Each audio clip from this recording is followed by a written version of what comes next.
What's up, everybody? I'm Jeremy. You guys are watching Warfel's Morphs. I'm doing a solo live tonight because, sadly, Sal from Gomez Pythons had to cancel. So, which I knew going into it, and he forewarned me that there's a slight chance that he wouldn't be able to, come through just because of work and how his job is. So, needless to say, he got called in basically last minute, or got told he had to come in last minute for yesterday, and it is what it is. So we switched it back to tonight for like its normal 8 o'clock Sunday showtime. So we're just gonna run with it, and I really don't have any special agenda tonight. We're just gonna kind of go through chit chat. I had a great weekend. Hopefully everybody else had a great weekend. And what's up, everybody? How's it going, Diego? Phil, thank you for tuning in, brother. I had a great time this Saturday at the Battlefield Reptile Expo. That was just awesome. Absolutely enjoyed myself. What's up, Kika? How's it going, brother? If anybody has anything they want to talk about topic-wise, or any questions about anything going on, just drop them there in the comments, and I'm going to try to keep up with it a lot better tonight, just basically because like I said, I don't really have an agenda for tonight. It's just going to be a hangout, and let's get started on topics type of stuff, and we're going to just run with it and see where we go. What's up, Michaela? What's up, Justin? Thanks for tuning in. So, as I mentioned, hey, Melinda, what's going on? Yes, we're going to get a shirt like that.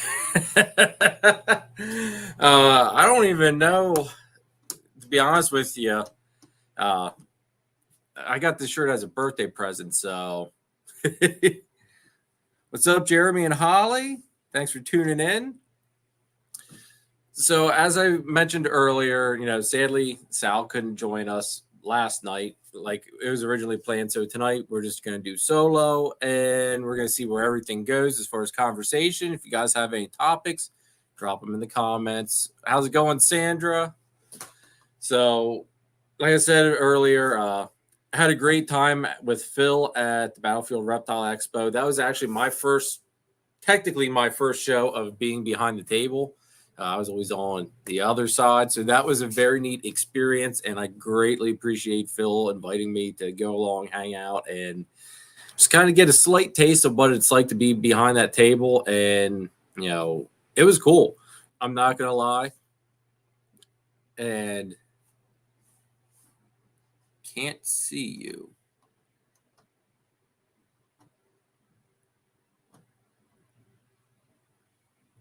Can everybody else see me?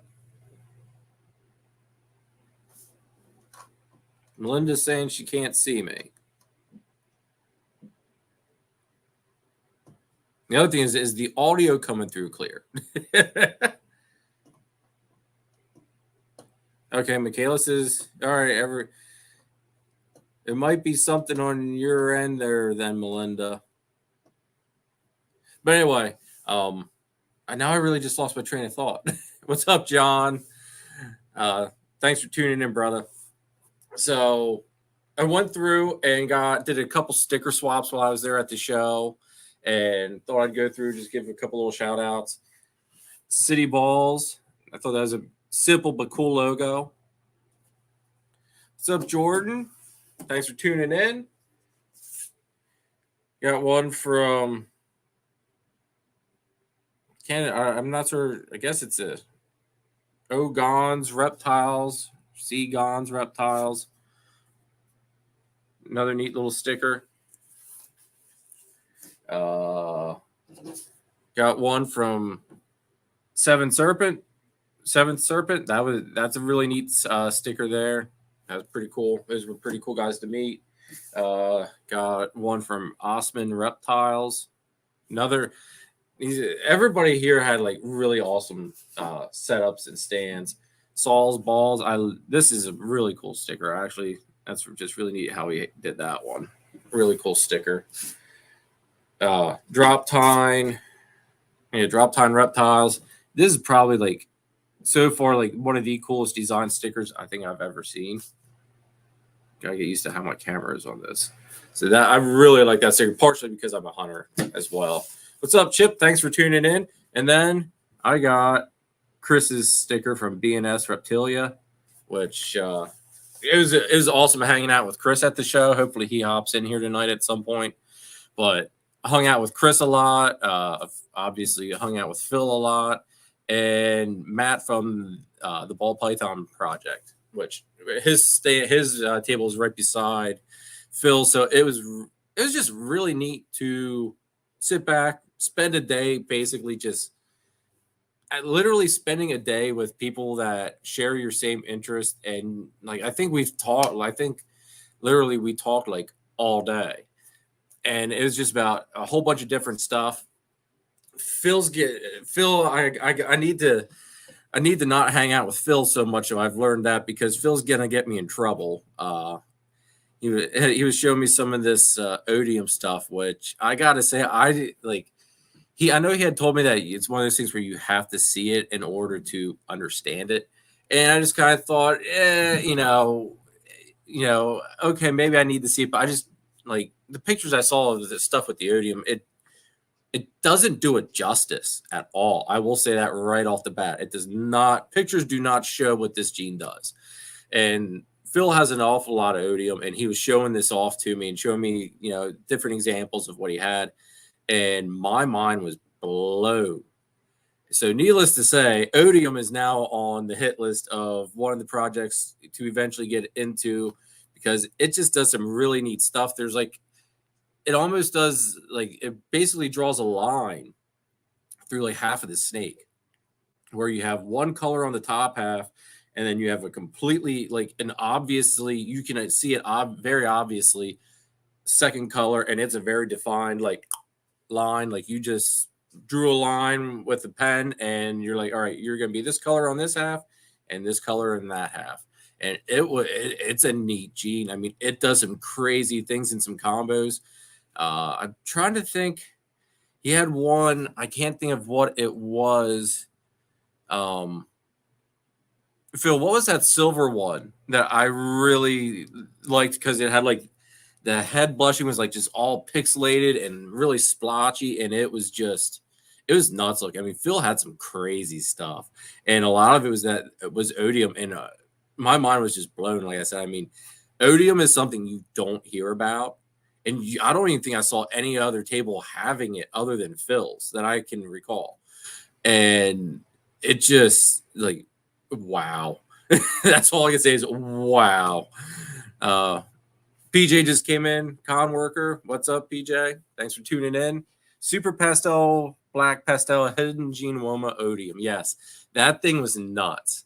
And then he had another one. It legit, I mean, my first guess of looking at this thing. Oh, while we're on that super pastel, black pastel, hidden gene Woma odium that he had, that thing, when I first saw it, it looked, I would have laid a paycheck down and said that it was GHI, like a really crazy GHI.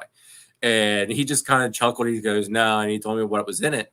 But everybody that walked by, their first guess was that it was a crazy GHI.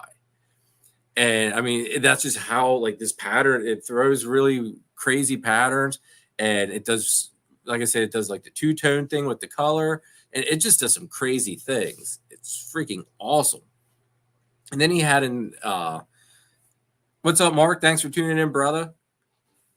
Yes, Mark. It's one of Nerd's genes, but Phil told me the story of how he came across it, and Phil's a very lucky man. I'll put it that way. Phil's a lucky guy in more than one way. His wife went along with him as well, and she sat there the whole show. She was awesome, and she didn't complain one time about being behind the table or anything like that. She was there. She's like basically, giving Phil all the support he needs, and it was cool. I don't know many wives that would have sat behind the table with their husband like that aren't really into snakes and not complain at least one time. And she didn't. Like it was cool. Yeah, Phil's wife Jen was just amazing. She was awesome to hang out with as well. Anyway, back on slightly on topic here. Let me get a drink quick. With this other odium that he has, Phil, and you're gonna know exactly what I'm talking about when I say it. It looked legit like this thing had Desert Ghost, and I don't even think I've seen some Desert Ghosts that did not look nearly as bright as what this thing did. If I remember correctly, it was Odium Enchi something. Phil, correct me. Phil, fill us in here. I mean, this thing was. Oh, snap. My brother Josh is in the audience tonight, everybody. Thank you, bro, for coming through. I appreciate that. That's cool. He's good. There we go.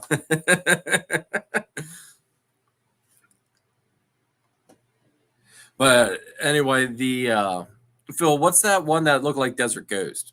It was Odium, Enchi, I think, and something else. I mean, this thing glowed, guys. I mean, literally, if you would have turned the lights off, this snake, it would have been glowing. It was that bright. It was freaking awesome. It's probably one of the brightest snakes there at the show, in all honesty. I mean, this thing was just off the hook.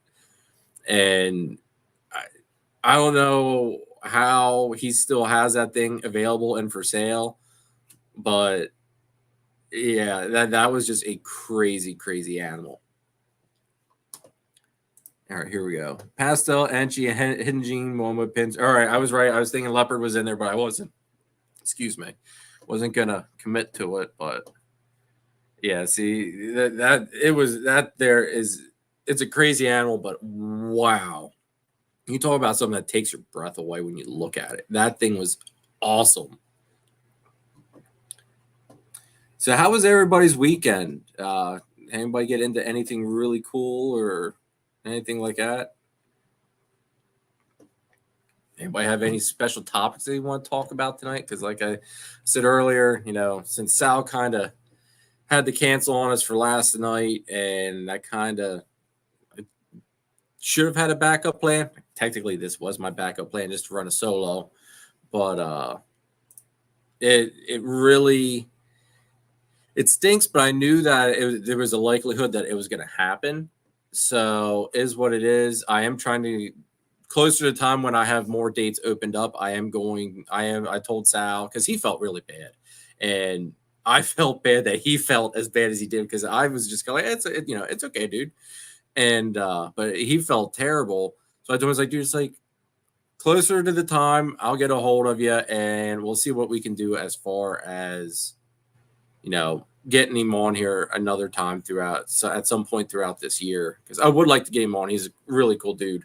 I actually have a lot in common with him. So he is one guy that I do want to get on the show. And for anybody that doesn't know, next Sunday, we have Angie and Jeff going to come on from Celtic Balls, and they're going to join us. So that's one show I'm really looking forward to, because I love Angie and Jeff. Those two are just awesome people, and they just give so much love out. It's unbelievable. PJ freaking Sal. Yeah. And then it was no fault of his, it was no fault of Sal. I mean, he even had another live, I think the day before, with on Samson's Snakeatorium, or however you say that. He was supposed to be on his live like the day or two before, and he couldn't even make that because he was working late that night as well. So, Sal's job's just a little bit on the hectic side, I guess, and it's slightly unpredictable, which, hey, I understand that, because there's days where I don't know when I'm getting home from work either. It makes planning stuff really, really hard to do. While I'm thinking about things really hard to do, John, how's your 30 days of videos going?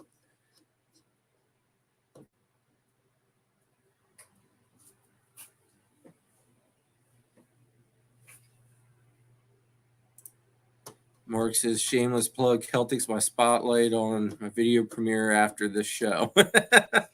Mark, I don't blame you. Angie and Jeff are awesome people. Like I said, I love them. They give so much support and love out there. It's unbelievable. Been good running out of steam though. Dude, I'm telling you. Another, like, I know you did it today, at least I think it was, I don't know if you put it as a short, but that's another thing to think of too, John. If you don't want to put out like a technical, like full length video, do a short, like do a couple shorts and then like 1 or 2 videos or something like that. That might be a little bit easier because I don't know how you do it. I mean, I don't have time to. I wouldn't have time to do all of that.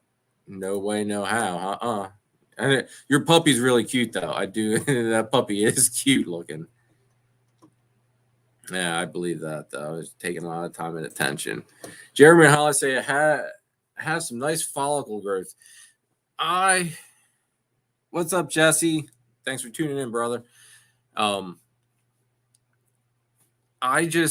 My lesser girl is roughly about the size of golf balls, so it's too late anyway. More than likely, they probably won't lock up. But I did throw the GHI Mojave mail in there with her one more time. Hopefully, get one more last good lock. But I figure she's probably gonna go like any day with her ovulation. Hopefully, fingers crossed, any day. The other girls, I really need an ultrasound is what it boils down to. I think right now you can actually see her, Natalia right there, the killer bee right here. She's cool seeking finally. She has nice follicles that you can easily tell. The other, my leopard pewter girl, you can feel her follicles pretty decent. So I'm confident I'll at least pull 3 clutches out this season. If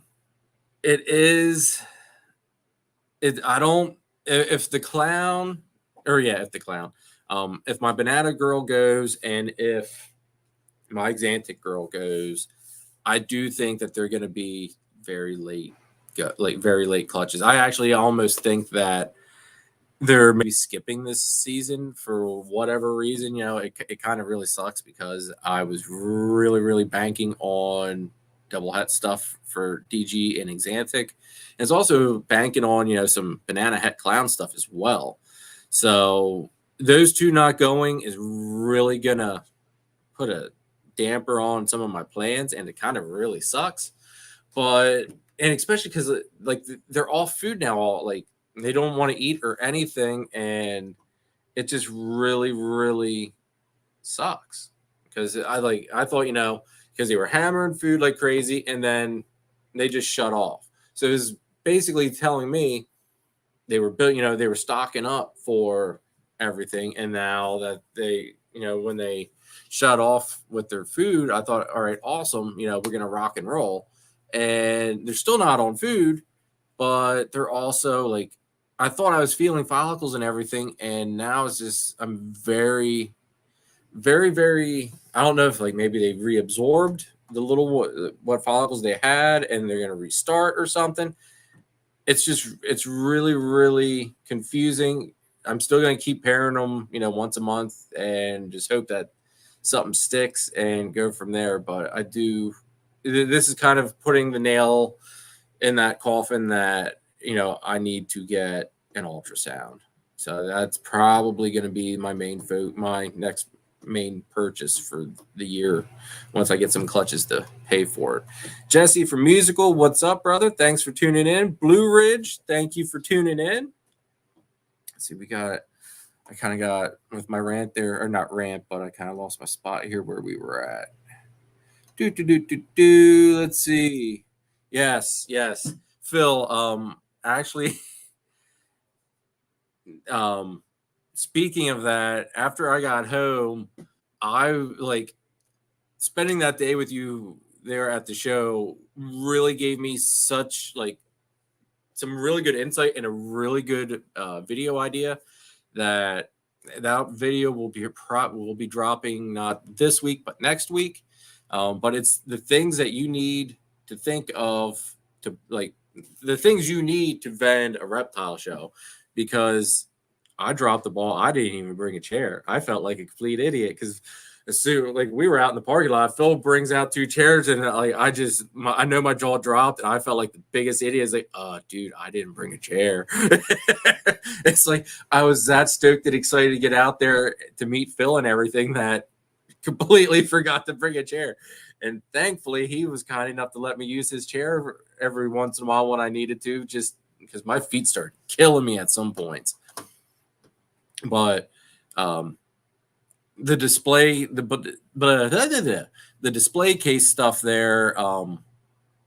I don't know if anybody's ever seen Phil's display stand, but you are not going to see anything like it at a show.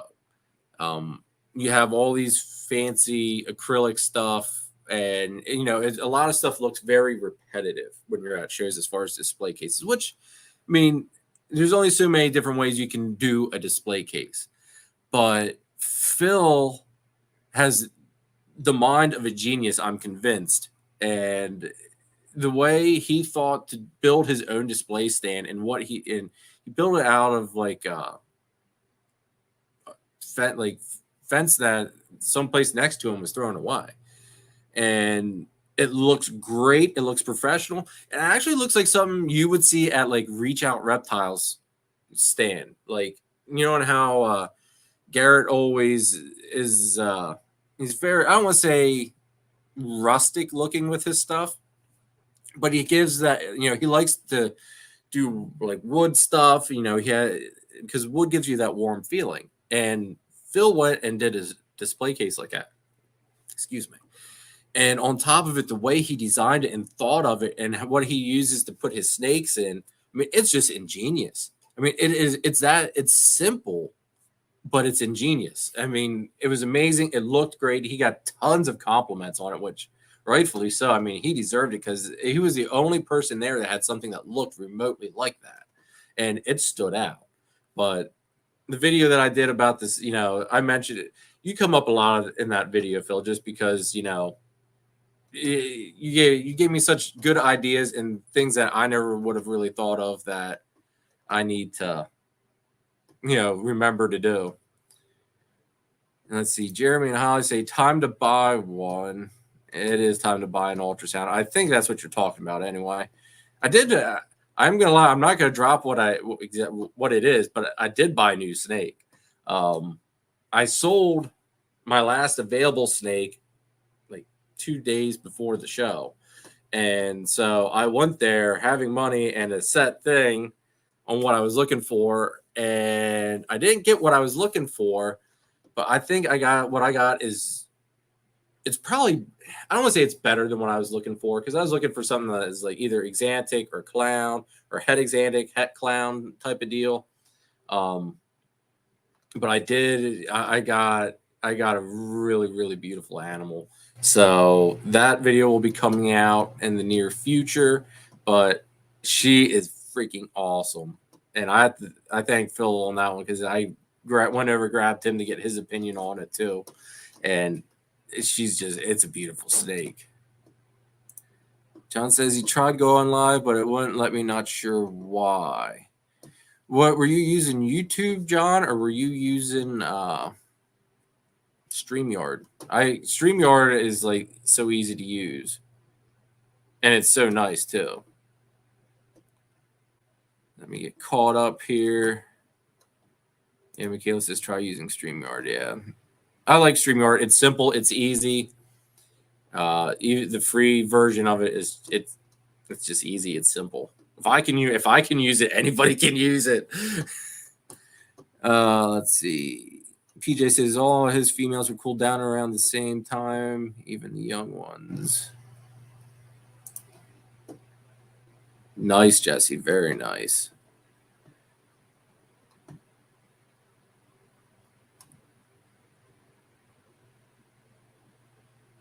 Let's see here.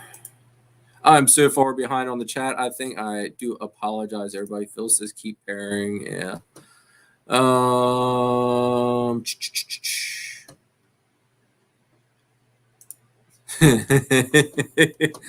Oh, puppies. That's one nice thing with snakes. You don't have to worry. You don't have to do all that stuff. Snakes are so easy.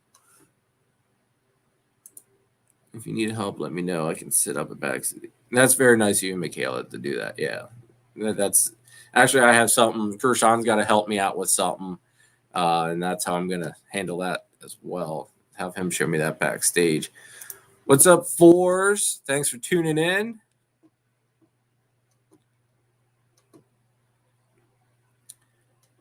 Let's see here. If anybody has anything, topics they want to talk about, like I said, I do apologize for being so far behind in the chat at the moment. But y'all are just blowing it up, which I do not mind that at all. That's great. Just going to take me a little bit to get caught up here. Is there going to be a video from the show? All right, Mark, on that, originally there was going to be. Needless to say, I got that hung up with just hanging out, and like Phil's table was busy. I mean, there was people nonstop coming up asking to look at stuff. I mean, it was just a crazy show, even though a lot of the people were at Tinley still. But it was a great show, and I got so hung up in the moment, and I just told Phil, I'm not gonna really, because originally I did say, hey, I'd like to do a little bit of filming or like a little interview with him or whatnot. We just got so hung up in what was going on and having a good time that it just kind of got put to the back burner and did not happen. So yeah, I would like to, because we have the Breeders' Breakfast coming up on April 2nd. I am going to try to, if it can be done, I don't know how crazy it's going to be. I would like to get do a Q&A with a couple breeders there and, get some content that way, because I think that'd be really neat, because apparently we got a lot of people coming to that.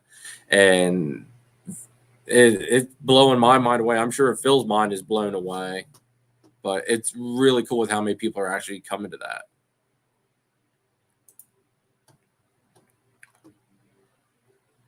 Let's see here.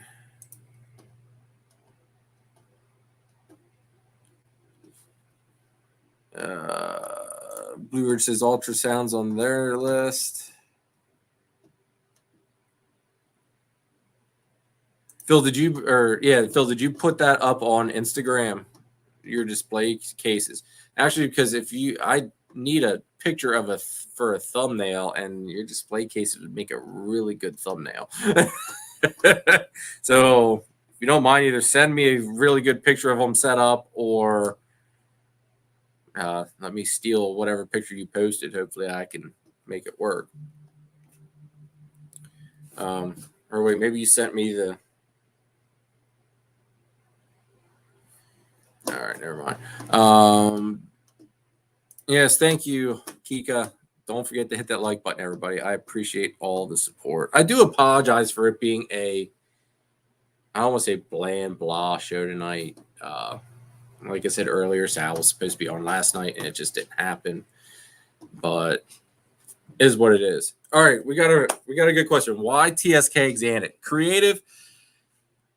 What I could say about that is TSK, for whatever reason, spoke to me. A lot of there's good and bad of both, of all the lines of Xanax. I'll be the first one to tell you that there's good and bad of all of them. TSK is just what spoke to me.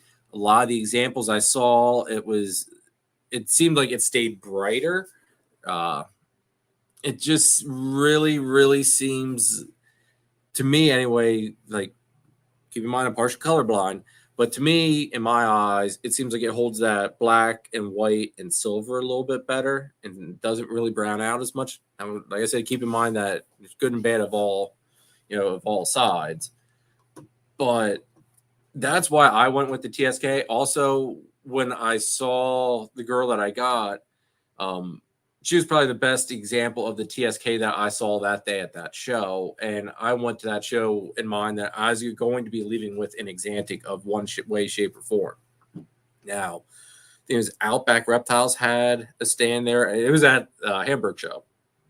And believe Outback had some VPI Xantics. Like I think they were really cheap. I think they were like $150, something like that, maybe.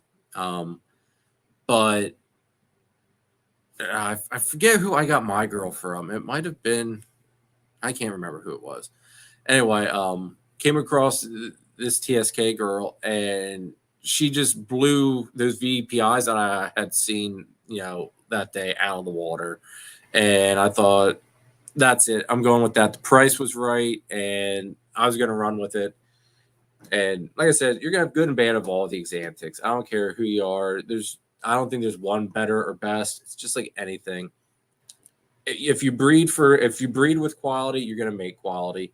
And if you if you are very selective with what you're breeding, as far as, you're not going to, if you breed something that obviously like is more than likely browning out, chances are its offspring will brown out as well. But if you're breeding stuff that stays a lot more silver and black and white, chances are your offspring should be, in theory, should hold their blacks and their whites and their silvers a lot better. So that's why I went with TSK. Let's see.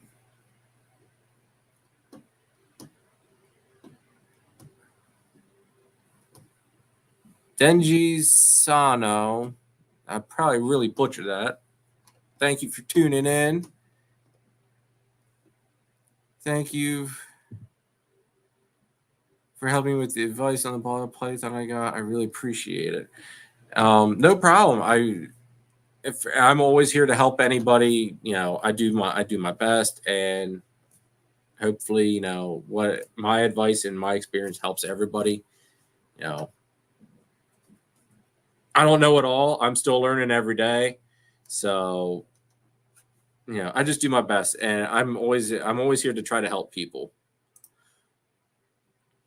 Blue Ridge, you don't have to live in PA to come to the breakfast, as long as you don't mind making the drive to the breakfast. That's the key. If you don't mind making the drive, you could come to the breakfast. I think, if I remember correctly, you're in one of the Carolinas, though, I think, or something like that. Correct me if I'm wrong. So that's a long drive for breakfast. But hey, if you don't mind making that drive, come on, help yourself and come on up. Yeah, see, Phil says the same thing. Yep. What is up, Steven and Courtney? Tuning in on the drive back from Tinley. I am so jealous I didn't get to go to Tinley. But also, here, this is what's cool. I brought, because I felt left out that I didn't get to go to Tinley, even though I had a great time with Phil. So don't take this wrong way, Phil. Felt left out. I didn't get to go to Tinley. Because let's just face it, that's an awesome experience. It would be an awesome experience to do. But I talked to my wife, and I was like, hey, next year I really want to try to make it out to Tinley. That way I can see everybody, a lot of the people that are here that go there. It'd be a great experience, a great way for me to meet a lot of people that I really love it, enjoy, and consider family. And she actually said, she goes, well, can I come too? I was like, okay, yeah. So yeah, you can come. So hopefully next year, her and I are going to make a trip out to Tinley. We're going to have to find a babysitter for Hadley. Probably don't need anybody really to watch. I mean, Dom can go to his mom's house or something like that. But big thing is someone to watch Hadley for the day, or not for the day, but for the weekend.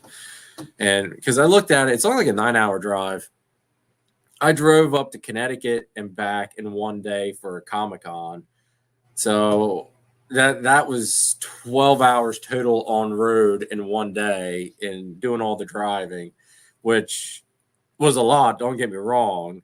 Definitely not going to make Tinley and back in one day. No, can't do that. That's just crazy. But 9-hour drive, considering I did 12 hours just for, we went up to Connecticut and back in the same day, and plus did our stuff at the Comic-Con as well. So it's, it's really, really, I'm going to try to make it happen. Put it that way. What size ARSs do I have? I have the 55 40 Jeremy. The 5020 is here. This is the 5020. It's like what I got basically for the males. The 5540s are for the females. And then the 1065 is what I have my hatchlings in. Which those 1065s, I mean, they can stay in there for a while. Like, I think it was like roughly about 500 grams, 600 grams in that neighborhood. Is when I start thinking about bumping them over to the 50-20. But, you know, they can stay in that 1065 for a while because those tubs, I mean, they're decent sized tubs. Yeah, see, Phil's jealous too. All right. Gas. Well, gas. Yeah, gas is expensive. I don't blame you on that one, Blue Ridge, especially for breakfast. Now, if we were going to be going out there for supper at a steak dinner, you know, because Shady Maple has really good, like on their prime rib nights, their prime rib's pretty darn good. And yeah, it's well worth that drive then. That's for sure. Stephen Gordon says, so much fun, Phil. So happy we went. And also, I believe Stephen and Courtney got a new addition to their collection as well, if I'm not mistaken. I believe I saw that on Instagram. Yeah, it had to be Instagram. And see, that's what I want to. I want to get to meet everybody. I mean, there's so many people that I want to get to meet that support me, and I want to be able to, you know, share the love and, you know, just say hi to everybody. Get to hang out. I mean, my wife will probably think I'm crazy and probably won't understand half the stuff I'm talking about when I'm talking with everybody, but it is what it is. And she loves me and she supports me. And I just think it's great that she wanted to go, or that she wants to come along. It's probably because she wants to make sure I don't spend too much money, though. What's up, Florida? Thanks for tuning in. Glad you could make it. Main Squeeze, what's up? Thanks for tuning in. You guys picked up 3, but you bought 1 before the show. So is it 3 plus 1 or is it 3 total? Got a visual albino clown female for $400, to which was nuts. Yeah, that's pretty decent. See, and that's now granted, I will say this: the snake I picked up yesterday, and there's no recessives in it, but it's a project that I kind of already have, but not really.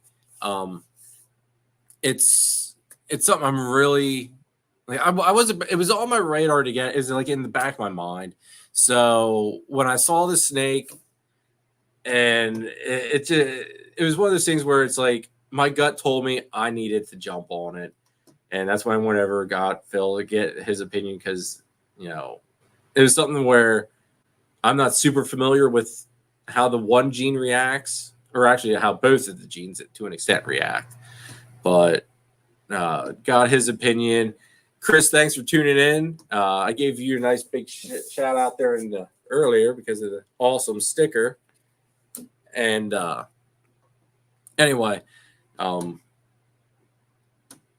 I really completely, I am losing it tonight, guys. But anyway, this is Chris. You know, he checked out the snake. So you got Phil, Chris, you guys, and Matt. If Matt from Ball Python Project tunes in, guys can't spoil the surprise as to what I got because I'm going to do an unveiling for another video.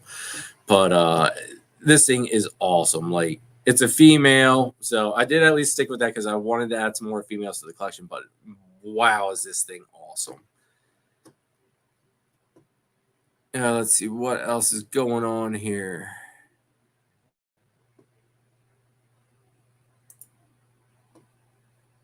Yep, I agree.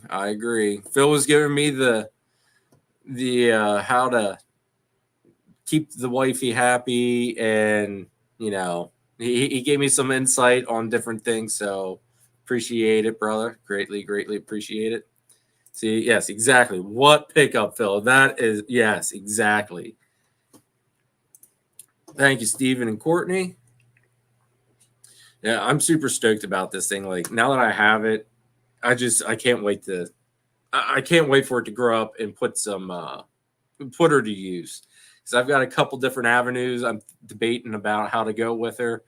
And yeah, I'm just going to let it at that.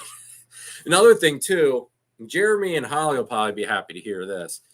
But Chris brought some samples of what is it? The chipper and it's the cocoa bedding, the chipper and the cup, the cocoa to go, and there, I guess is the plaid label of the chipper and the cocoa to go, and just some bedding samples of the stuff that he's a distributor from D. What is it? D's Exotics, I think. You can correct me on that, Chris. I'm probably really screwing that up. But I think it's D's Exotics or something.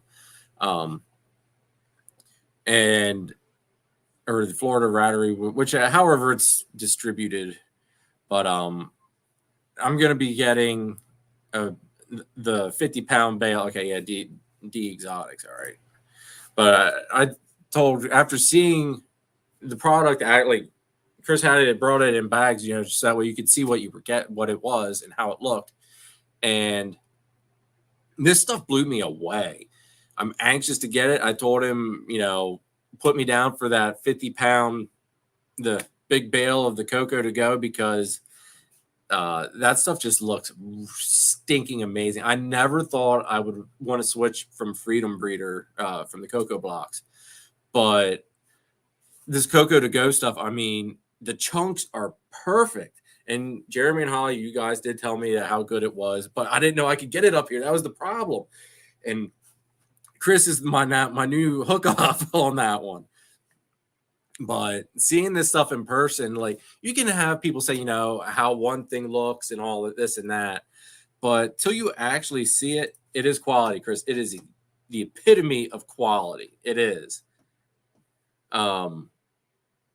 But till you see it in person and actually see the makeup of it and how it, how much care has been put through of making sure it's clean and how it is in general, I mean, you have to see it. But the cocoa to go stuff, and I'll do a review on it after I get the bag from Chris there. But it was amazing. I mean, it was clean. It was not stringy at all. I mean, I got stuff with from the cocoa blocks, and it's got a lot of strings to it. I mean, it's got huge chunks. This cocoa to go stuff, what Chris had in that bag that he was showing me, I mean, it was like perfect size chunks. It wasn't too big. They weren't too small. They were just flat out perfect. The other stuff you had, the other samples that he had there with him were nice looking as well, but one had more quote unquote hair to it, however you want to look at it. And then the other stuff is more I don't want to say ground up, but it's more like kind of mulched, maybe is the way to put it. But it was great. All of it was great looking. It's just a matter of what is your preference. But the cocoa to go looked fantastic, out of this world. And for me just to look at it and be like, okay, like, I didn't really have to, I don't think I really debated much about it. I basically told him, it's like, I want that because I'm on my last brick of cocoa blocks anyway. So I need to get more bedding to top it off. And it was just perfect timing on Chris's part with all of that. So that was, it was just perfect timing and an amazing looking product.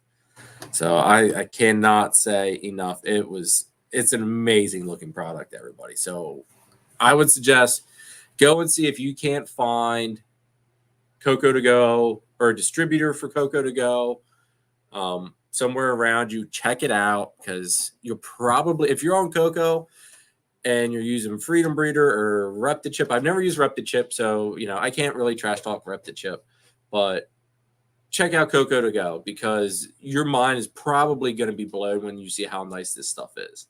And like I said, I'll do a video on it once I get it, and it's just it's great looking stuff.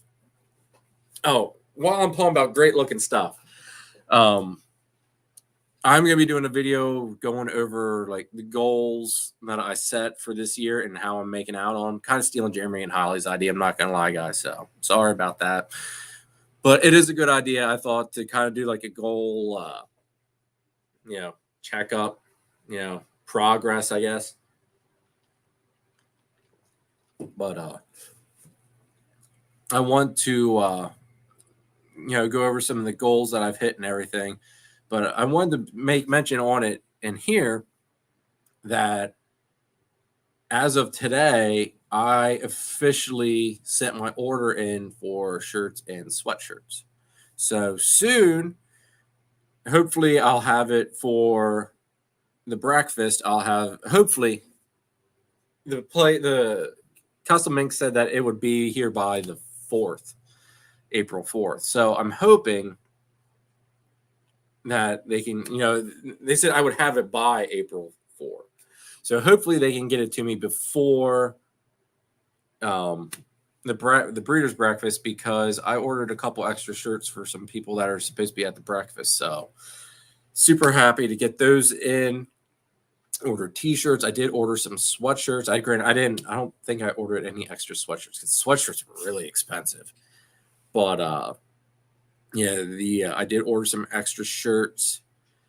So I will be bringing some of the extras along up to the breakfast. Granted, I didn't order a whole lot just because I am on a slightly limited budget, but I wanted to drop the hammer on the shirts and kind of, see how the shirts were, see what other people thought of them, and just kind of get a feel for if people are, would be in the market to purchase said shirts. The way I'd have to do it, I'd have to basically start a list, and once I got X amount of people wanting shirts, then place an order so that way I could get better prices on them.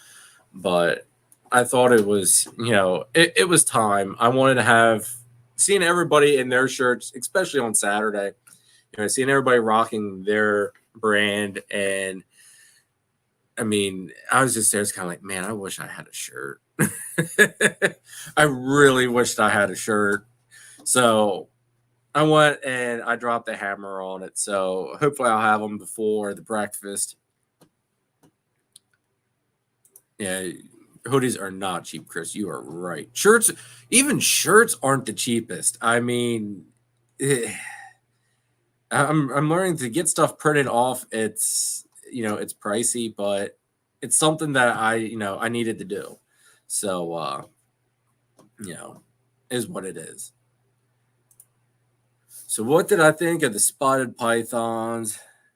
Did you think that's what they were like? Dude, all right.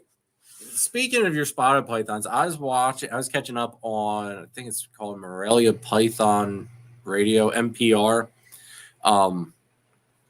And Riley Jimison which is going to be coming on the show. He's coming on April 17th. So he's coming on in like 3 shows, basically, because we don't have a show on the 10th.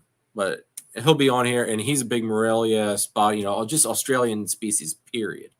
And he was saying about how there's not many people working with spotted pythons, like you just don't see them. And I'm just there sitting there. It's like, I know a guy that's got them.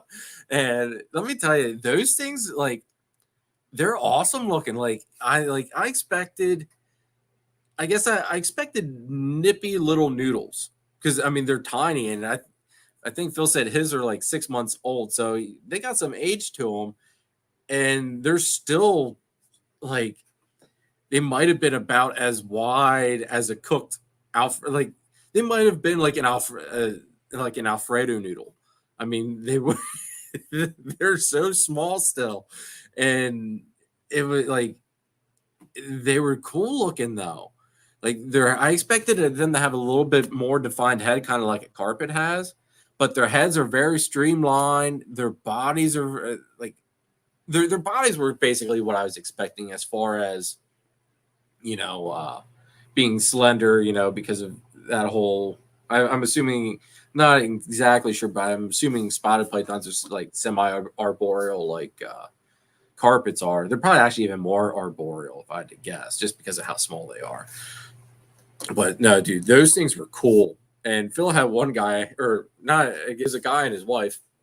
I think it was more the wife, but like she was there holding this spotted python for what seemed like forever, and because he had them on there like that they weren't for sale. He's just showing them off, and the way this one was holding on to this thing, I was like, is she like really trying to talk him out of his spotted pythons or something?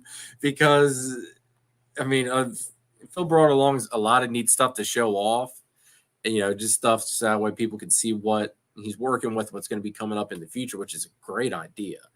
But I really thought Phil was going to be leaving with one less spotted python because this woman seemed like she was very intent on having one.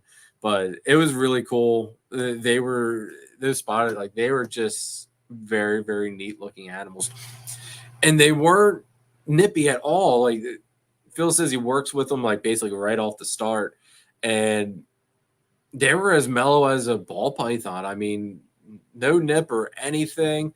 They could have cared less. Phil's one or two of his nieces were, I know at least one of them was holding one.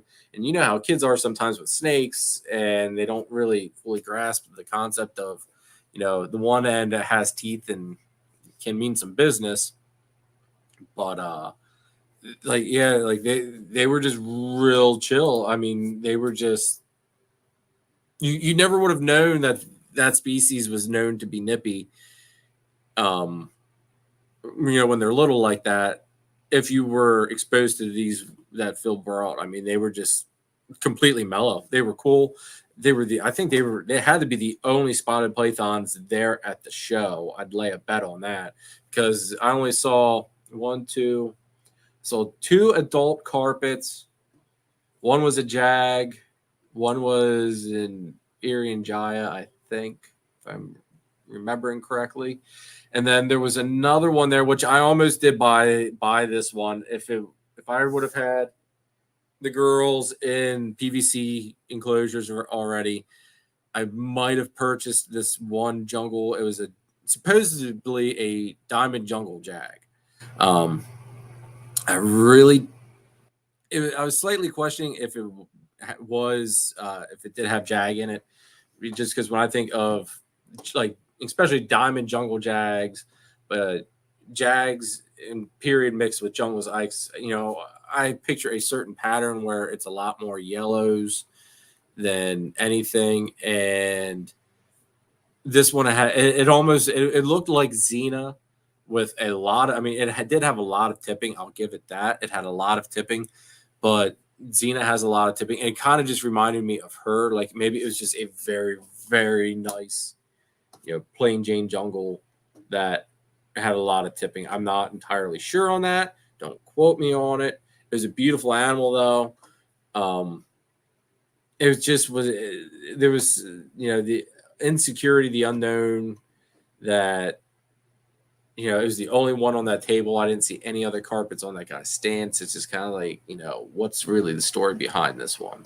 So I passed it up. I'm glad I did that because what I got is, I think, a lot better than what that carpet was. As much, like, don't get me wrong, I love my carpets. Even for them being like my fun snake to work with. My side project, I guess, is the right way to put it. But it, eventually I'll probably have a decent sized collection of carpets because they're so beautiful and they're just awesome animals. But for the next carpet I pick up, it's going to be a stunner. I mean, when you look at it, your jaw's going to drop. And I'm not putting the cash down on it unless my jaw's dropping. I'll put it that way.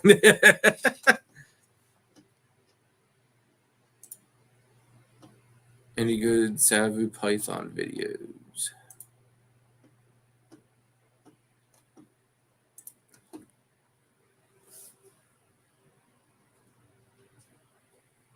Yeah, Chris was. Yeah, I was surprised Chris was there as long as he was. I mean, I bumped. There were even a few times I just walked up to him while he was walking around, and I was just like, "It's like, wow, you're still here, dude." Like, it was cool. Like, he was walking around giving love to everybody. I mean, it was just Chris is an awesome dude. So if you guys aren't already subscribed to Chris or following Chris, because Chris, you don't have YouTube, if I'm correct. You do have Instagram though. Make sure you guys hit him up on Instagram because he's an awesome dude. He's got some really neat stuff. He actually just posted a picture of what was it, Chris? T positive blood python, which really made me miss my blood python that I had years and years ago. Um, blood pythons are impressive. I thought about getting back into them, but I'm going to stick with the carpets and the ball pythons just because that's what's going to work best for me at the moment. Eventually, maybe someday I'll get a blood just kind of like a display animal. But sorry, I didn't mean to shake it, the computer there. But blood pythons are just impressive. The girl I had was 6 foot long. She weighed about 26 pounds. I mean, she was a hefty female and did not have that remote blood python temperament at all. My son, when he was little, I had no fear of him being around her at all. He would pet her. He'd sit with her. I mean, she was just as puppy dog tame as any ball python that I've ever seen. But, I mean, there's just nothing more impressive for me anyway, than a big, mature female red blood python. I mean, those reds, those oranges, that size. That is an impressive snake. I don't care who you are. I mean, that is an impressive snake for the size that it is.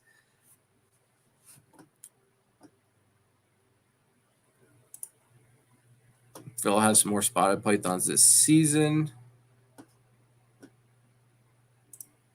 Yes. That's another good point, Phil. Thank you for bringing that up as well. Matt from the Ball Python Project has this really crazy ball python. I forget what the gene makeup of it was. I forget what he told me. There's a really neat story behind it. So hopefully you guys check him out, maybe hit him up and find out, ask him about this crazy snake. But it legit looks like a pied, but it's not a pied. Or at least not that anybody knows of anyway. There's no pied in the pairing that anybody knows about. But this thing, I mean, the pattern was reduced like a pied, but it was, I should have really grabbed a picture of it. Phil, can you look it up on Instagram and send it to me real quick and I'll show everybody? Just because it'll probably take me forever to find it because I'm so slow. But anyway, if you can do that, Phil, I appreciate that. I'll show that off. But I mean, this thing, like the whites of it do not come up like the whole way around the body. It spikes up at spots, but it almost reminds you more of a full-length ringer that jumps up to, I think, at most halfway up the body. The thing is just nuts. I mean, like I said, the pattern is like there's basically almost no pattern like what you would expect out of a pied. It's just the thing's crazy. It's absolutely out of this world. Yeah, see, I'm even trying to find it too, but it's all right. Chris says he doesn't have a channel yet. That's what I thought. Chris, we need to get you on a channel, get you to have a channel, brother. But you know that animal there was just nuts. I mean, it takes your breath away, and it like that's just one of the neat things about this hobby as well. You can think you know what's going on, and that you know what you have in your collection, and something like that can just pop up, and you're left sitting there twiddling your thumbs trying to figure out what in the world happened, where did this animal come from, and what the heck, and in general, I mean, like, what in the world just happened here? So that's the one thing I do love about this. All right, let's see here. Jeremy and Holly says, so I'm thinking 50-40 for grown-ups. and adult males and 70-30 for breeder females. That sound right. I would do the 50 series would be good for grow ups. Basically like your sub adults and even your adult males, unless they're huge adult males, like all my adult males aren't massively huge. And like the 50 series tubs from ARS are perfect. I went with the 50-20 just because of the space I have to work with. All right, Phil just sent me a text with that. Awesome. I'll show that off here in a second. But the 70-30 is good for like your big adult females, Jeremy. In all honesty, your 55-40 is a really nice size tub. It's like smack dab. How do I want to put it? It's the same. I think your 70-30 tubs are the same width. They're just longer. Yeah, I think they're the same width as your 55-40s, but they're longer, if I'm not mistaken. I could be wrong on that. You can look it up on ARS's website. But I would say like 50, like your 50 series for your adults, your adult males and your grow ups. 55-40 would really work well for just about anything as an adult.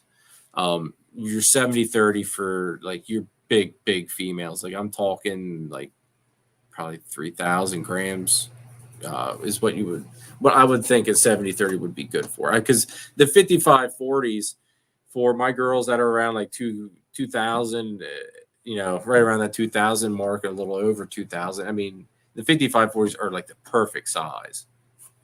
But all right, here is the pictures of this crazy ass snake that looks like it should be a pod and isn't. Let me get this pod. So look at that.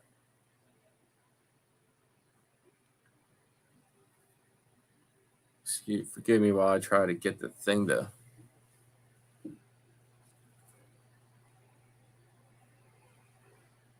All right, that was not really going to show up here. Maybe we can do this. There we go.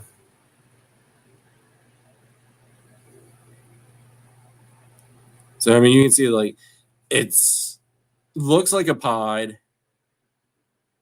Just, I mean, there's really no pattern. It's got that pod stripe going down the top like pods seem to get.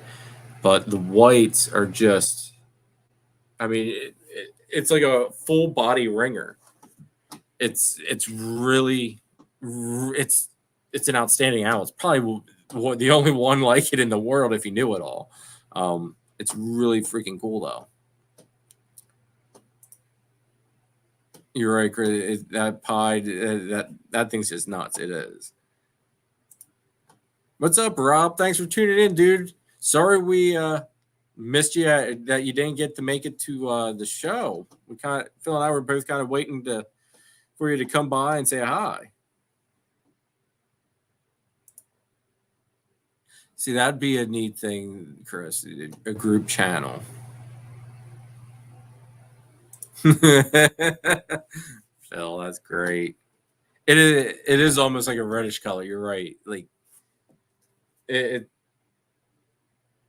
it's just a really, and like on the dorsal stripe of it, it's got some really insane orange colors in it. It's just a really neat snake. Really, really neat snake. I'm comparing prices with the discount tomorrow from Freedom Breeder and ARS. A discount? Jeremy, you and Holly need to send me some of that discount to ARS if you can get a discount at ARS. I mean, come on now. Rob says 55-40 and 70-30 same length, I think. But 70-30. Oh, is the 70-30 wider then? Okay, that could be. I might have it mixed up. I have 4,000 grams in a 70 series ARS tub. Okay. Yeah, I know the 70 series tubs are meant for your bigger snakes. That's for sure.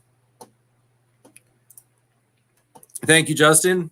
He's right. Hit that like button, everybody. I appreciate all the support. Yeah.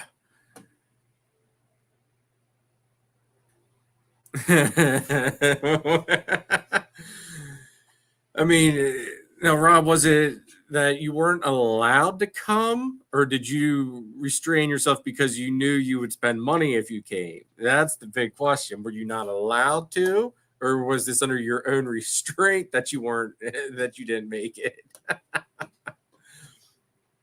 Oh, that's cool. It was a great show.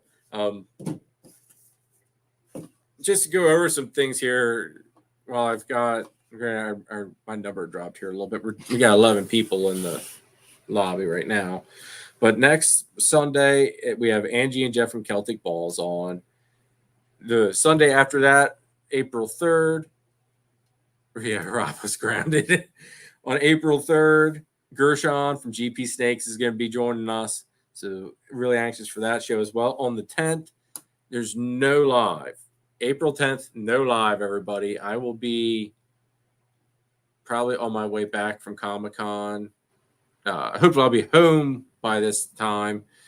But going out, it's my son's birthday as well. We're all going out to Comic-Con out at Pittsburgh there at Monroeville for the Steel City Comic-Con to meet a whole bunch of people from the National Lampoon's original movies with Chevy Chase and them. Where Chevy Chase is going to be there. The woman that played his wife, Beverly D'Angelo. I think that's how you say her name. Randy Quaid, which played Cousin Eddie, is going to be there. He's also in Independence Day.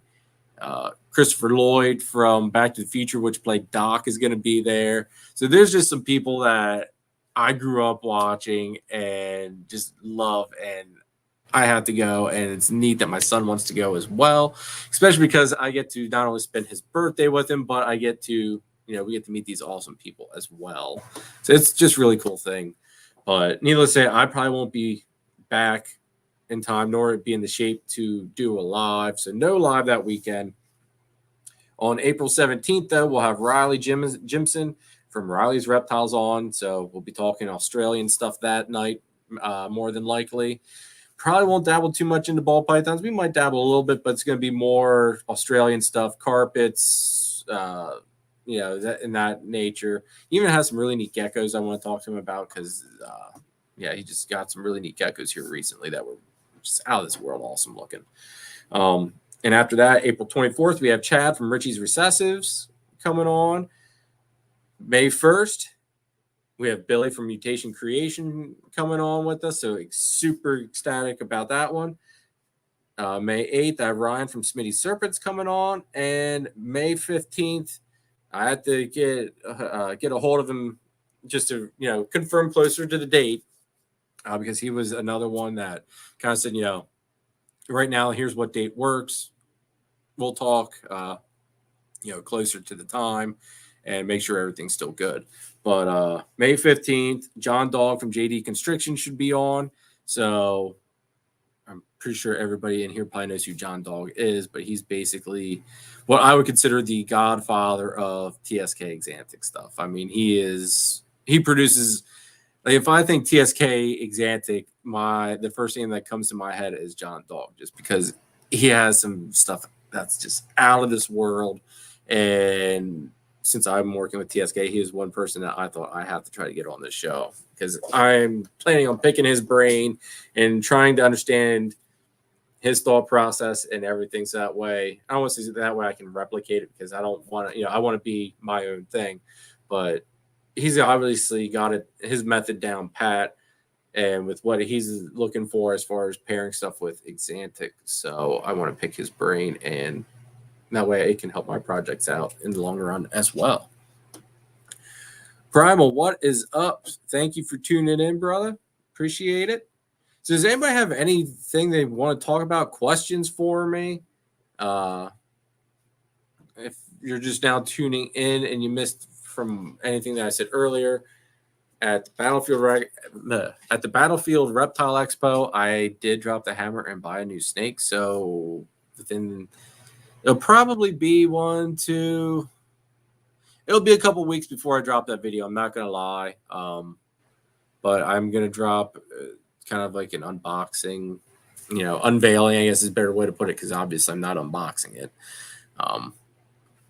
But we'll do like an unveiling of it because I'm really excited to have this combination now, in the projects. But super excited to see where I take this project to, because I've already got some stuff playing around in my head as to what I want to do with it. I just got to figure out what method is the best way to go about doing it all. Jerry wants to know why clear tubs. That is simple. 2 reasons, and mainly one reason, but the second reason also. The second reason is so that way give the snake some natural, because I have a window. Let me see if I can't. I have a window right there. So they get some natural sunlight during the day, and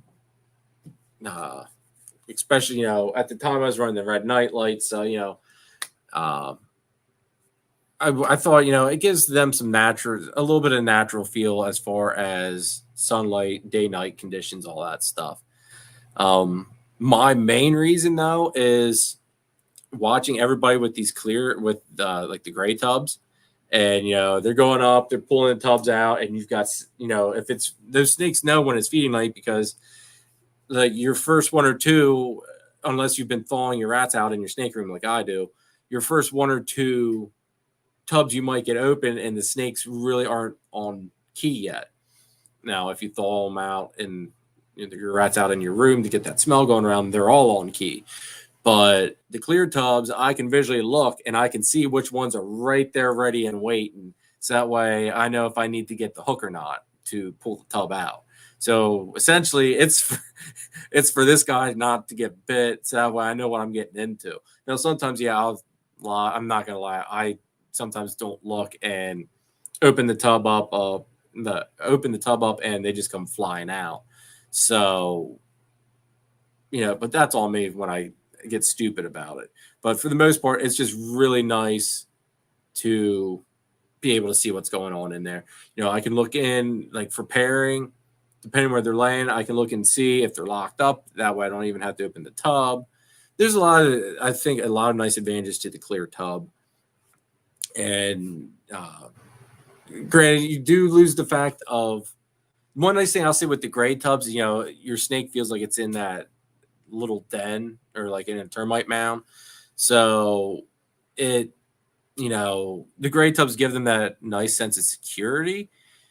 But I've not had any issues with these clear tubs. I mean, they go to the back, and with all the other tubs lined up, I'll get out of the way here. Like, you see, like, everybody's kind of crammed up against something. So they still get that, in my opinion anyway, they get that feeling of security, but they can still look out and they can see what's going on.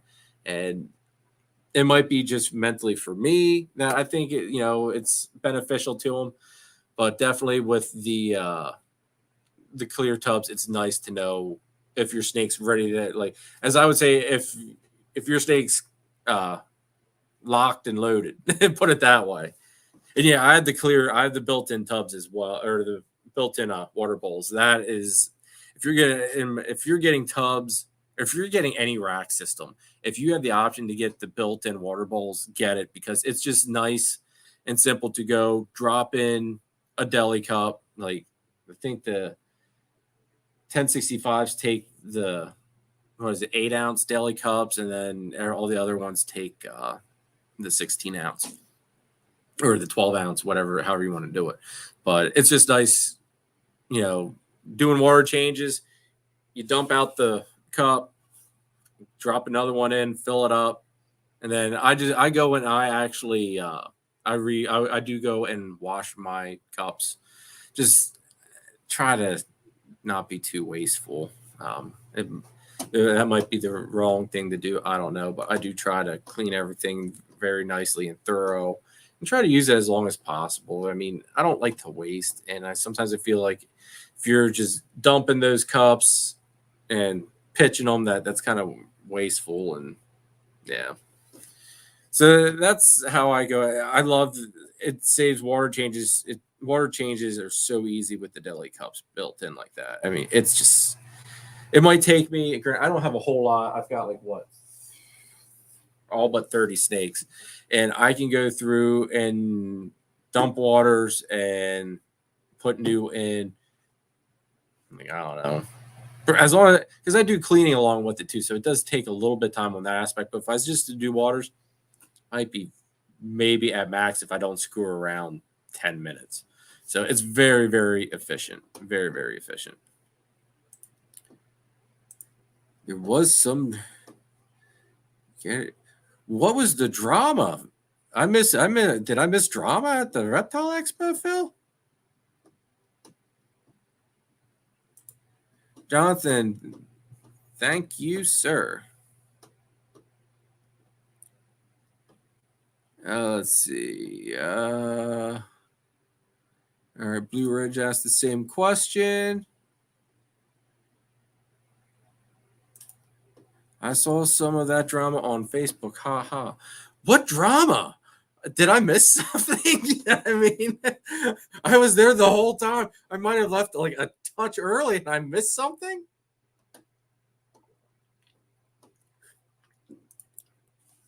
It really is Blue Ridge. It really is. I've had a few close calls with opening, and it wasn't at my face, but like arms have been, nobody wants to get bit. I don't want to have that startle reaction and yank my arm out and end up hurting my snake more than anything.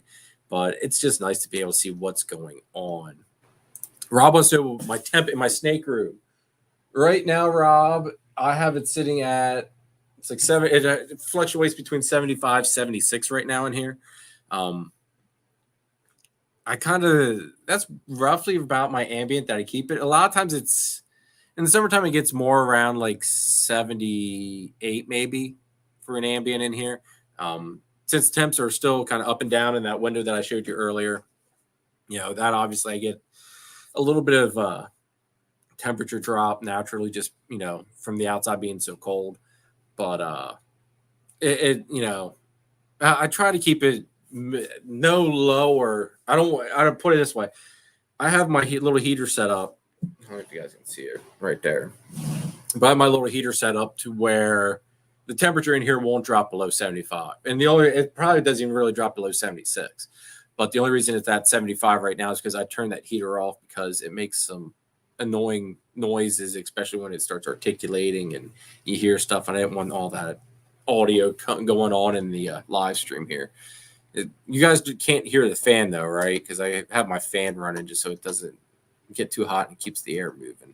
Nobody's ever complained about the fan yet, but hopefully you don't hear the fan. Blue Ridge says there's still launches. And see, if I could get the bigger tubs and semi-clear, that's probably what I would have went with over the polycarbonate fully clear tubs.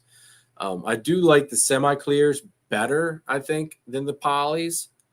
But the polycarbonate tubs are really nice. I will say that. If I would have had, if ARS would give the option for like the 55-40 tubs or the 50-20 tubs in semi-clear, I probably would have went with that. But I don't think they do. Now they might have changed how they do that, and But as of when I did my ordering so far, you either had gray or poly for like the 50-20 or the 50 series and the 55 series. A lot of times I just use a hook too, Phil. It's just one of those. Every once in a while, I'll get brave. If I think I don't need it, then I won't. But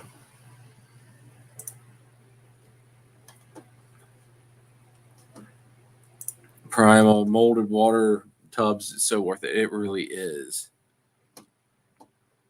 Blue Ridge. I say, Blue Ridge, you're going through an awful lot of work. I mean, it'll be worth it. It'll definitely save you some time by being able to use those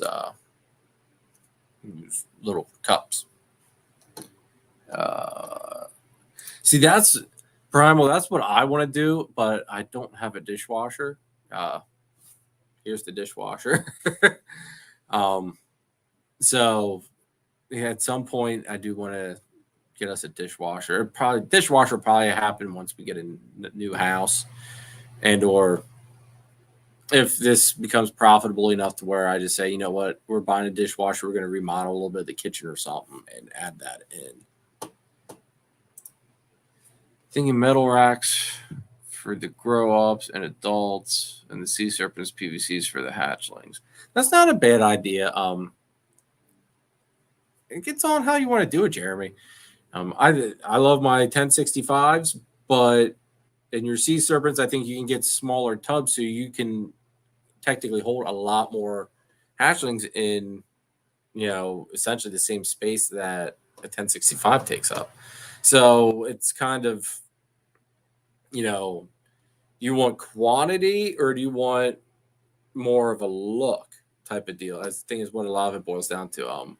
Granted, ARS to me is like top quality, but you got to figure out what is going to work best for you, because that is one thing I do wish that the ARS racks for the hatchlings anyway, that the tubs were a little bit smaller, so you can maybe get, like, for 1065 rack, you get 5 tubs per level. It'd be nice if they had to where you got like 6. Just shrink those tubs just a little bit, squeeze in 6 in there. I think that'd be really, really neat, but it is what it is. I mean, they're really nice racks. I love mine. And I've learned, not sponsored by ARS, but if ever they would ask me, hey, would you let us sponsor you? I would certainly take them up on that one. That's for darn sure.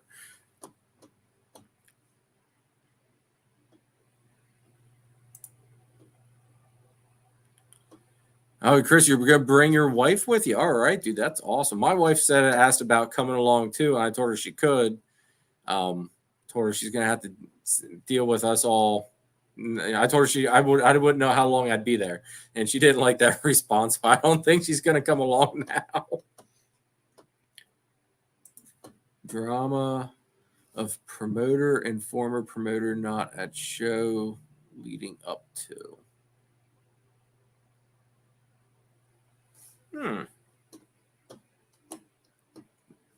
You'll have to explain all that to me then. Because Rob, are you coming to the breakfast? If you're coming to the breakfast, you guys will have to fill me in on that, because I always like to hear funny drama. Stuff like that amuses me sometimes. I have a secondhand TGR rack with the FB70 tubs.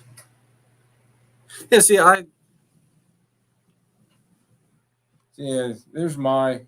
Originally, I still have my TGR rack. Originally, that's why when everybody looks at this room and you see like the 500 receptacles I have, originally that's why there's 500 receptacles. It's because the original plan was to run TGR racks for a while. And when TGR went out of business, I then had to obviously come up with another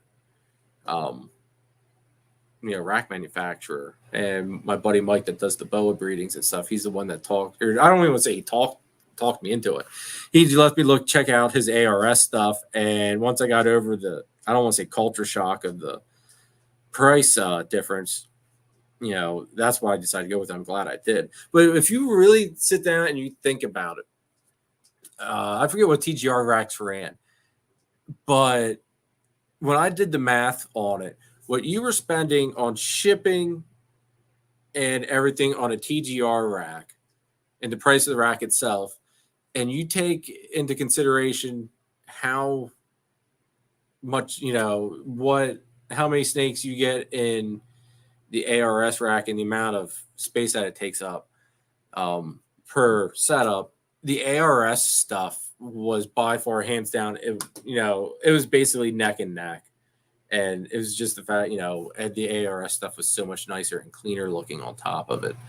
But I mean, I'll still use that TGR rack when I need to. It's just, when I need to use it is when I'm going to use it. But for right now, everything's going to be in the ARS stuff. I mean, at some point, I'll probably phase out the TGR rack, and obviously I'll put another ARS rack in there. But I got to figure out how to stagger, work the corners in this room. And on top of it, I told everybody eventually over there on the other side of the windows is all going to be this stuff here. I have made that decision that everything over there on the other side of the wall is going to be done up for the snake room expansion. And I just have to figure out if I'm going to knock this wall down or what exactly I'm going to do with it. I'm still debating what's going to be the best route to go on that one. But one way or the other half of the basement is going to be a snake room. The one thought that I was told was just let the wall there, cut in a door, put a doorway in, and be done with it. So that's another thought too. I don't know. I'd almost like to rather have one big room because it'll basically be half of the house. It'll be essentially half the house, like half the basement. So if I do it right, I can line all the walls with racks, and then I can have a section of racks running down the middle, which would give me more than enough space to work with the amount of carpets that I would like to work with. And, it gives me the space that I need to have to do everything that I want to do and to make it so that way I can, start doing this as a full-time business, which is essentially, what I want to be doing. So I'm thinking ahead and, trying to, think ahead and, be smart about everything. Let's see. It was either spend time gluing them or spend $17 per tub plus shipping for FB28 tubs. Yeah. New tubs are always expensive. That's the one thing that sucks. It really is. Let's see here. Shipping for the tubs is more than the tub. It probably really is if you really think about it. And Chris, who else in here is coming to the breakfast? I know we only got 11 people, which kind of stinks that we're down to 11. But hey, thank you everybody for being in here. I appreciate everybody did drop in as well. But who else is coming to the breakfast? I know Chris is bringing a whole bunch of people. Phil's gonna be there. I'm gonna be there. I think Matt from the Ball Python project is gonna be there, and I'm not sure who. I forget who all Chris said he's bringing, but Rob, you're coming, aren't you? If I remember correctly. I think Laughing Boy and his girlfriend, thought that they were going to come as well. Maybe I'm wrong on that. But I thought they had mentioned that in one of the lives as well.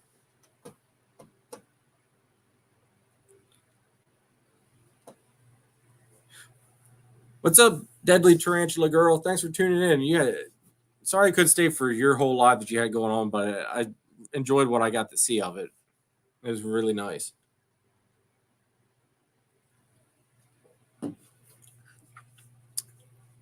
Honestly, I know your name. I just don't want to butcher it. I'm not gonna lie. I'm always afraid to butcher people's names, so I'm sorry.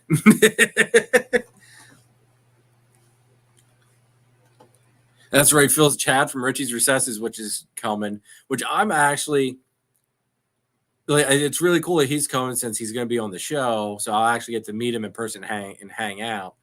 But it's really cool. Yeah, Kai's coming. Kai, Chris, Infinite Possible Pythons. Yeah, that's right. They were there talking about this and hanging out there towards the end. That's right. And it's Seven Serpents, which swing.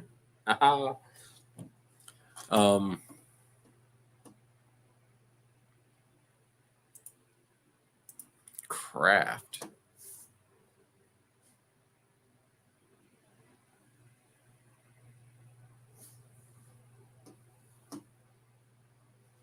Marita. Did I butcher that? Marita? Is that right? Marita? I just remember you had inquired about that one girl, that one double het girl that I had for sale, and we got to talking really good, and it was nice talking with you and everything. Which that girl actually, she gets shipped out here as soon as the temperatures were supposed to be really nice here, and I was going to be shipping. I saw the temps were here, and I thought, all right, I'm going to be shipping this girl out this week. And I got a hold of the guy that's getting it. I think they're out in Wisconsin, and I was like, hey, this is the date that I want to ship. What's the weather like out there? And he sends me the thing, and it's like they're expecting snow that day. I was like, well, never mind. We're not going to do that. I'm not going to risk that. It's like, we'll wait another week and touch base again and see, how exactly, this person's been very, very patient and generous. So I'm really thankful that they're being as not generous as what they are and patient with me on that, because I just don't want to send the snake out at, the wrong time. Don't worry about it, Marita. It's no problem. It was great getting to talk to you and everything. It was, no harm, no foul. It is how it is.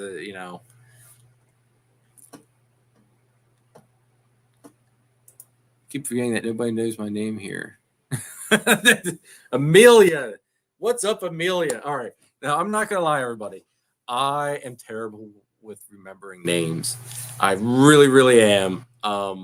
Some names stick in my head for whatever reason, and others names, it's going to take me a little bit to remember.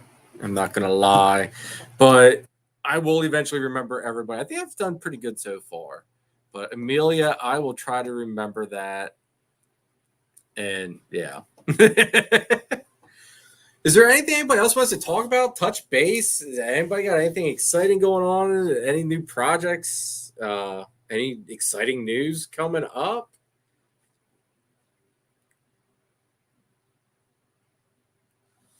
It's always nice to hear what else is going on with everybody. Other than Phil talking me into trying to get into Odium, which that took all but like 10 minutes of him showing me good examples of the Odium project and me saying, okay, yeah, it's gonna happen at some point. You're right, Chris. It really is. And that, like, I don't want any animal, like, to me, the safety of the animal is the utmost important thing. And like this individual that is getting that snake, they bought it, they paid for it right, I want to say like December, or no, maybe it was December. It was like November, like end of November, I think it's like the end of November. Weather was kind of cold, and I told him, I was up front with them and told him, hey, I'm not shipping now. I'm gonna wait until temperatures come back up, stabilize, at least stay around like that 50-degree mark, is where I think is a decent temperature to be able to ship at. There's always going to be possibilities of things going wrong, and I'm thinking, 50 degrees, it's chilly, but it's not cold. So, it's easy to pack for, I think, for 50 degrees, and it's just a little bit less worry on my part. And they were okay with that. And, I was up front with them. They were like, yeah, no, that's fine. I want what's best for the animal as well. Should you get into clown pied? Yes or no? Clown pied is, that would be a solid project to get into. I like clowns. I'm into clowns. I do think the market is very saturated with clowns, though, at the same token. But clown, you can't go wrong with clown, though. I mean, everybody, for the most part, everybody loves clown and clown combos because it looks like nothing else that we have. But that being said, I really think the Clown Pod project is basically just starting to get tapped. So I think that there's some really neat stuff can be done with it. So I would say Clown Pod is probably a good direction to go, especially like double recessives. You're not going to go wrong. Triple recessive, turn that double into a triple at some point. Make clown Xantic pie. As long as you use TSK Xantic, I'll be getting a hold of you, Amelia, and we'll be doing business. Primal, you picked up a few snakes, animals, and tailing. What did you pick up, brother? And what's your name too? Because you're always in here too, and I feel bad I don't know your name as well. All right, never mind. Answer my own question by reading. Ken. If you don't mind, Ken, what did you pick up? Oh, you're gonna. All right, never mind. Don't spoil it. Don't spoil it. I want to watch the video. I have retic eggs that should be hatching a week from tomorrow. Just got bearded dragon eggs last night. That's awesome. See, Phil and I were actually talking about retics and stuff like that, and how they're so beautiful. But oh man, the space that they take up, I would not. That's a lot of snake. I mean, I don't know. That's more snake than what I want to be dealing with. But retics are just beautiful. What morph are you working with, Marita? Is it or maybe you're not even working with the morph? Maybe you're working with just like normal, plain old normal beautiful retics. Because I think even like a base retic is absolutely stunning looking.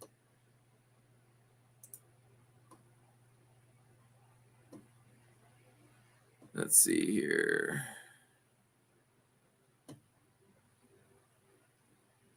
All right, good. So I'm not the only one that's kind of dragging the feet on the shipping. All right, that makes me feel good, Chris. That's right, Phil. You did get a white lace here that, if you had a YouTube channel, brother, you could make a video on that.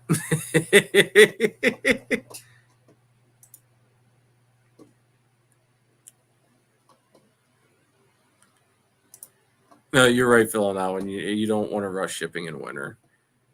And look at just the temperature swing we had.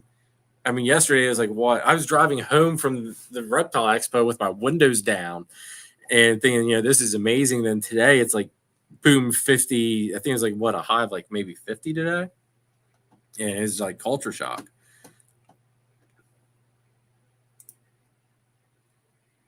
And my reveal here that the whole 2 of my viewers might not watch the video. Can save it for the video. I'll at least be one of those 2 watching it. Speaking of like subs and stuff like that, has anybody else that's running their channel, has this week been really, really like, I don't want to say dull for sub counts, but like I was stuck at like 530 all week, and I jumped up like 1 or 2, and then I lost those 2, and then like yesterday I jumped up to 535, and now I'm down I think to 533. It just seemed like YouTube, like I was getting good views, but it seemed like the sub count just like really like plummeted. It was like terrible. I mean, the thing is like, did I do something to like anger like the community or like anger the YouTube gods, or what happened? And she is a locality morph. See, now that, Phil, bringing that up is one thing that I'm going to be talking with Riley about, is like the difference between ball pythons, like the ball python community and the Morelia. And it seems like more like the Australian species community seems like it's very locality based, as opposed to ball pythons where it's just kind of like anything goes. A lot of the Australian species seems like you have a lot of, I guess you want to say purists maybe, but where they try to stay within their localities to keep the lines a little bit more pure. So Jeremy, you finally sold that pod girl. Congrats. I was actually kind of hoping you'd keep her and breed her. I really wanted to kind of see you do that. That's kind of, I'm happy for you. I'm really happy for you. I mean, kind of wanted to see you do something with her though, because she's like right there, ready to breed all but. I was really ready to. I really wanted to see you do something with her. 60 white lace, 66% het clown. Going to clown DG and odium stuff ASAP. Well, I kind of saw the odium stuff coming, Phil. Not gonna lie. The odium thing is, yeah. If you got, I went on a whole spiel about odium earlier. Guys, didn't. If you missed it, go back and check it out. But odium is one of those things where Phil said, he was talking to me about it before. He said, you got to see it to understand it, and he was right. There's not many people at all working with it.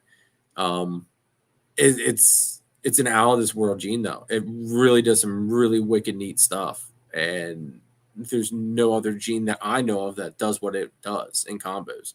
So definitely try to find somebody at a show that's working with it and get them to go over it with you, because once you are shown what the gene's doing and what you're looking for, every time you look at a combo that has it in it, it's like flashing lights are going off, and you see the true potential of what odium really does and can do. I really think it would be neat to get odium into like Exantic stuff, just because I'm picturing in my head that with that line because it gives basically a line of two different colors. And I'm really thinking that it would look really neat, because you would have your blacks, of course, and your whites would be more at the bottom. And I'm thinking you're going to have like a dark gray, and then you're going to have an even it'll be like black and dark gray and like a bright silver and white going on with it. I think it would really do some crazy things in Exantic. And I know that kind of, sounds normal for me to want to throw everything into Exantic, but Exantic's that one gene that really gets me excited. And 9 times out of 10, when I look at something in the long run, I'm thinking of what's that going to look like with Exantic thrown into it, because that's my gene. That's my one recessive I really, really like. Just like DG, it's going to go into Exantic. The clown's already in the works with Exantic. Eventually, I would like to get Monsoon. That's way down the line, because let's face it, there's not much of that out right now, and what is out is massively, massively expensive. But when I saw Monsoon, the first thing I thought of, Exantic, make that sucker white with those spots and make it look like like a snow leopard. Make it look like an actual like a snow leopard, and I think that thing would just be awesome. So everything, basically, when I look at it, even the snake I got yesterday, I looked at it, and one of the first things that I thought of was Exantic. How awesome is that going to be, stripping away all the color that is there and making that essentially a black and white snake. And with what I did get, it's really hard to not let this one slip up. But with what I did get, stripping out those colors, I mean, it's going to look phenomenal in the long run. And then throwing DG into it on top of it, it's just, in the long run, this project that I'm going to be working on is going to be killer. And I couldn't be happier.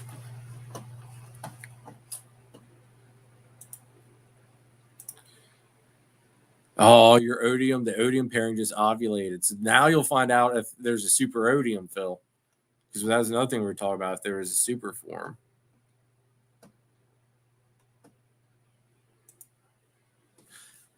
Well, here's my question, Phil, because I don't know. I thought I asked, maybe not. But no one's ever produced a super odium, not even Nerd. Is that correct? Or did Nerd possibly produce a super odium, just nobody knows? Because that's kind of how you were describing it. Sounds like Kevin really doesn't, I don't want to say market odium that well, but it's kind of how it comes across. Like he just kind of has it, and it is what it is.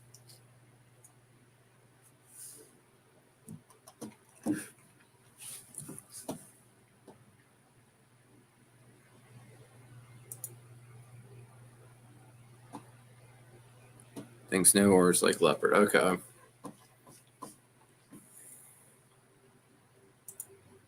Yeah, that's really. I mean, if you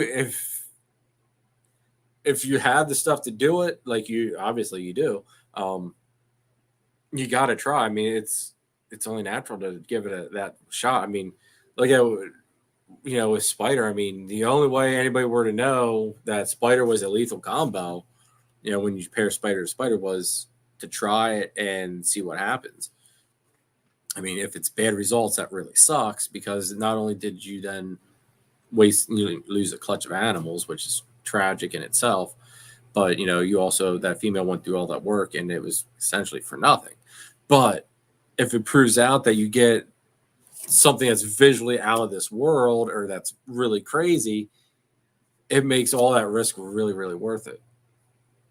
So that's no matter what, there's always risks involved in this. I mean, it's a gamble. It's just like with your clutch.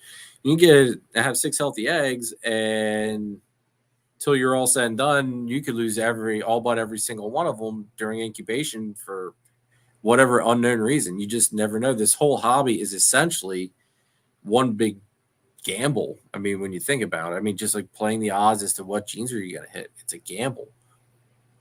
Now you can ease up those chances by using like supers and stuff that are as allelic combos with everything. But at the end of the day, it's basically everything's a gamble. All right, Jeremy and Holly, take it easy. Thanks for tuning in tonight. I'll try to tune in tomorrow for your live. If you guys don't already do it, check out Jeremy and Holly at Snakes for the Memories. They have a live. It's every Monday at 6 o'clock p.m. Eastern Standard Time. Really nice live. I keep trying to get them. I used to really pressure them to go longer than an hour, but their lives are only about an hour. It's really nice. Holly has a really nice segment where she goes through Holly's holdbacks. It's really neat to see what she picks out. She picks out some beautiful animals. But it's always a really nice show to catch, and I'll try to catch it tomorrow. I have 2 driveways to get prepped and ready, and on top of it, when I get home, I have to run to the Chevy dealer to pick up my truck because that's getting inspected and oil change and all that fun stuff tomorrow. So it's going to be a very, very jam-packed book evening, afternoon, all that fun stuff. So hopefully I can catch it. If not, I'll definitely catch the replay of it, guys. So thanks a lot for all the support. And like I said, if you guys don't already, make sure you guys check out Jeremy and Holly at Snakes for the Memories. They're really, really great. Does anybody, Chris, I love gambling. Chris, I don't want to say I love gambling but gambling's fun. My luck just sucks. I just know my luck is just terrible. I think I wore my luck out with my first season because the way this season's going is kind of it's not really going. I mean, I shouldn't say it's going it's not going bad. I got one girl that's at like golf ball size follicles, so I figure she'll be ovulating soon. My killer bee girl's she's got decent sized follicles. My pewter leopard girl's got some follicles going on there that I can feel. It's just my Xanthic and my banana girl, which were the big deal clutches that I had going on for this year. So those, I don't know if they're going to go, if they're going to skip this year, if they're going to go late because they're still off food. It's kind of playing with my head, but I can't complain about my first season. I mean, that first season that I had, it blew my mind. I mean, I had 4 clutches, 100% hatch rate. All the babies were healthy, no issues. Everything that I had for sale sold. Good, I really shoot myself in the foot now. I probably shouldn't have sold all the normal double het clown Xanthic females that I did. I should have kept like at least one of them, but I was stupid about it and didn't. Now I kind of kick myself in the butt, but it is what it is. It was a learning experience. I learned for the next time. Thank you, Ken. I'm glad you can make it too. Like I said, all the support's greatly appreciated. Merida, tiger, and lab albino. Oh man, those are beautiful animals. Then retics are just stunning. If it wasn't for the fact that they are huge, um, oh, lock that one.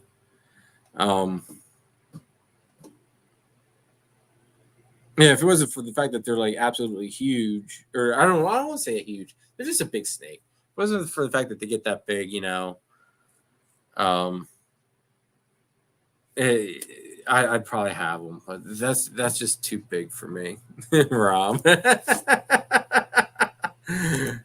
that's that's probably like the second time I've had bots come on, but yeah, it definitely makes you feel like maybe you're doing something right when bots show up, especially apparently stripping bots. You're right, Chris. You live and you learn. I mean, and it really, I'm just hoping because, like, my thought process was what I kept out of that first double het clutch was a bumblebee double het, kept a spider double het. Now, granted, I'm not going to do the bumblebee to the spider girl because the spider's a female, but I'm not going to do, I'm not going to do that. I'm not that dumb. And then I kept a pastel girl that's double het, and she's got that really, really crazy line of pastel, and like she's just really bright for compared to a normal pastel. But they're dwarf and super dwarf. Okay, so that's not, if they're dwarf and super dwarf, then that wouldn't be as bad. Then they're a lot better size with those. But so I'm hoping after Stephen and Courtney's video that they did the other couple weeks ago about the odds and double het, and I wasn't fully thinking of the odds of double het to double het, but I'm just hoping that when they get the size, I just hope I hit the odds with it. I'll put it that way. If I do, awesome. If I don't, it is what it is. I can always try the next year. And I do need to figure out what I want to pair to the double het spider girl. I figure everything's fallen. I do figure I'm gonna probably. I thought about dabbling and trying to get something from John Dog. Really throw a powerhouse TSK to her, and hopefully hit some visual exantic stuff that 50% het clown, or even if I produce some visual exantic stuff here and throw to her and hope that something sticks and play the odds for the 50% het clown part. I don't know. I got time to play with that yet. I figure at best those girls won't be ready till at least next season. At least next season. My guess would be probably the season after, but I'll be optimistic and say next season maybe. That'll put them at 2 years old. It's possible. So, does anybody else have anything they want to talk about? If not, we'll call it a night because I'm actually surprised I've gone 2 hours, all but 2 hours solo. I really didn't think I'd make it that long. I'm not going to lie. But I appreciate everybody sticking around, that's stuck around and listened to me babble and all that stuff. Really appreciate it. It makes me feel, like $1 million in all honesty. I was hoping one of the Xena would have came out so that way you guys could have saw Xena. I'd take you down and show you Lagatha, but Lagatha actually just shed the other day, so I need to put a picture up of her on Instagram because she looks stunning. The only thing is, this last shed, she kind of, like, carpets are known to get muddy, like what they call muddy on top. Like, she's bright yellow, but then, like, now there's a little bit of brown and black coming in. But it's she's still stunning. I love her. She definitely is not like your typical carpet, but she's starting to get a little bit of like muddiness coming in on her dorsal and her yellows. So she's still a beautiful girl though. And she's the only carpet. Well, Granite only had two, but she's the only carpet I can just, no doubt, reach in, pull her out, and not have to wear gloves. Not think, hey, am I going to get bit? Xena, on the other hand, you gotta be a little bit more careful with her. She's a little bit of the unpredictable, spicy one. Put it that way. So, I guess I'll call it a night, everybody. Thank you so much for tuning in. I appreciate everybody sticking around and listening to me babble. Appreciate, carrying on conversations with everybody here. And I'll catch you guys all next time. Like I said, next Sunday, we have Jeff and Angie from Celtic Balls tuning in with us. They're going to be on, and it's going to be a great show with them. And I'll be dropping my next video on Wednesday as usual. And until then, I'll catch you all next on Sunday, next Sunday. So take it easy, everybody. Appreciate all the love and support, and I'll catch you later. See ya.